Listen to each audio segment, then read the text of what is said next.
because now Gavin is mad that they nationalized the California Guard.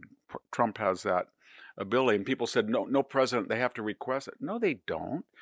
Do you think that JFK said to George Wallace when he nationalized the Alabama National Guard, said, would you please let us nationalize your guard so you can be removed from stopping African-American people going to the University of Alabama? No. That's Victor Davis Hanson tearing apart the left's latest meltdown over Trump using the tools of government to restore order. Because to them, enforcing the law is now authoritarian, but letting violent mobs shut down cities is just democracy in action. Welcome to Nurk News, I'm Nurkish, and it looks like we've reached that point again where Democrats defend riots, bash law enforcement, and pretend biased poll numbers matter more than facts. Because when illegal aliens flood the streets waving foreign flags and torching property, the media calls it activism. But if Trump tries to stop it, it's authoritarian. Here's Jessica Tarlov citing a laughable new poll to gaslight viewers only to have Jesse Waters immediately shut it down. Newsom there in that interview said the downward spiral started in LA when the military arrived.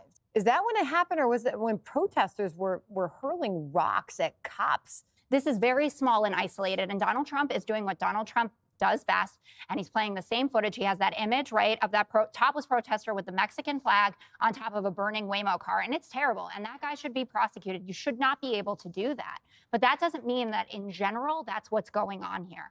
So Gavin Newsom is speaking for a majority of Americans. Right before we came on air, there was a new Quinnipiac poll that was released. So Donald Trump, -12 on approval in general, -11 on immigration, and -16 on deportations. He has taken his best issue and decimated it. And now Americans and illegals, who, yes, they're here illegally, are living in fear of what the government is trying to do. There's millions of dollars in damage. A lot of businesses got ransacked. And illegals should be a little scared. They broke into the country. A lot of them have committed crimes. I'd like them to be a little fearful, Jessica. Gavin Newsom's emasculated. Trump reached into his state, took his guard, and used it to protect the people that Gavin either couldn't or wouldn't do. Attacking democracy is not enforcing the law. All they're doing here is enforcing the law. And they can't even get their story straight. All right, first there was no riot, then there was a riot, then it was peaceful, then it was mostly peaceful, then Trump provoked the violence. So the National Guard provoked the riots? Because I didn't see a single National Guardsman melt down a Waymo or loot a store, not one. You can't be held hostage in your own country by foreigners, because that's what this is. It's an extortion attempt. Every time you try to enforce the law, we're going to burn stuff. That's not how it works. Gavin thinks it's good politics to let your own city burn down. That's good politics? That's the problem here. They think they own the country, they don't respect the laws, and they don't respect the law enforcement. You know, Tarlov pulling out a Quinnipiac poll like it's gospel is the perfect snapshot of how disconnected these people are. Quinnipiac has been oversampling Democrats for years. They call up suburban liberals and college kids, then claim they're measuring national sentiment. And now we're supposed to believe Americans have turned on Trump over immigration. And don't even get me started on her emotional blackmail about people being scared. This is the same side that spent years fueling political violence. They cheered during the 2020 riots, shrugged when ICE agents and police were doxxed, said nothing when Tesla owners were attacked, used intimidation to try to sway juries and judges, and stayed quiet through the near fatal attempts on Trump's life. For crying out loud, just recently a Minnesota state rep and her husband were killed, and a US senator and his wife were hospitalized in a politically motivated ambush. Here's Victor Davis Hanson spelling out just how ridiculous Tarlov's arguments are. But here's what's interesting. The mayor, Karen Bass, came down in her public comments on the side of the protesters who were protesting the idea of deportation at all, kind of like Kamala Harris used to march against deportation. And Gavin Newsom then gave a series of editorializations that I think have ruined his chances ever to be a serious national candidate. He said this was chaotic, this was reckless. And he said that they were just trying to have an arbitrary deportation quota. Gavin, 12 million people came into the country illegally.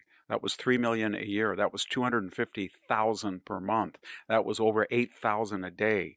They have not been able to deport more than 1,000 on most days, sometimes 500.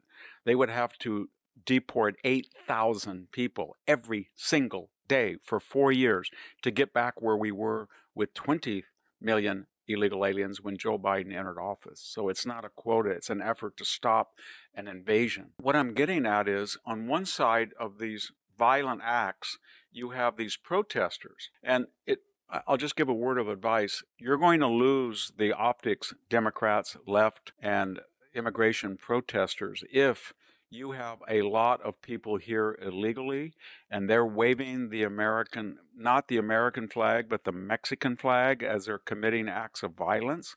Think of the logic.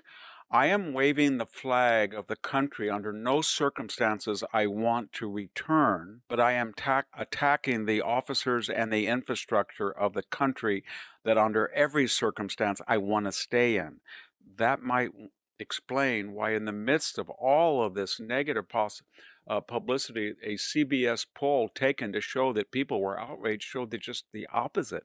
54% of the American people are for continued deportations. Despite what the media is trying to say, these aren't protests. They're mobs of illegal aliens flooding highways, attacking officers, and waving flags from countries they supposedly fled. You know, when you're burning a country's infrastructure while waving the flag of the one you refuse to go back to, that's not asylum, that's invasion. I mean, Hansen laid out the numbers: 12 million crossed illegally, 8,000 per day, and we're deporting a few hundred. That's not a quota issue, it's surrender through bureaucratic red tape created by Democrats. We all have eyes, and the left is losing the optics war badly, which is why Hansen points out that 54% of Americans support continued deportations. No matter how hard they spin it, these people are done, and the only way President Trump would actually lose support on this issue is if he caves on it. Because whether the left likes it or not, this is what people voted for. But let me know what you think. Is the left gaslighting America about who the real threat is when it comes to riots and immigration? Let me know in the comments. And if you enjoyed this video, please give it a like and subscribe to the channel. That stuff really does help us out. Until then, this has been Nerk News. Thanks for watching. Bye.